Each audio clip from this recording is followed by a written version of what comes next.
Finally কিন্তু আমার বান্ধবীদের বাড়িতে ছাদ পড়ে গেল। কবে থেকে পড়বে পড়বে করছে, তো ফাইনালি পড়ে গেল। আর আমি আর আমার ছোট মেয়ে গিয়েছিলাম বান্ধবীদের বাড়িতে।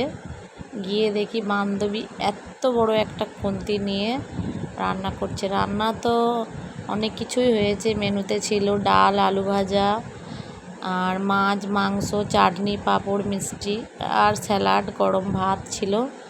রাত্রিরে খাওয়া দাওয়াটা হয়েছিল। আর দেখো, ও একাই রান্না করছে, এতগুলো মানুষের রান্না, প্রায় 50 জনের কাছাকাছি একা রান্না করলো সব।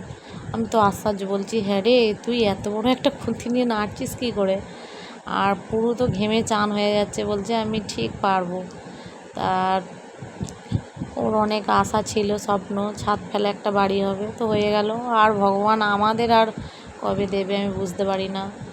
তো ওদের তো হয়ে গেল। আমার জানো তো খুব শখ, একটা ছোট্ট বাড়ি হবে, একটা ছোট্ট ছাদ হবে, তার মধ্যে অনেক ফুল গাছ থাকবে। তো সবাই ভালো থাকবে, টাটা সবাইকে।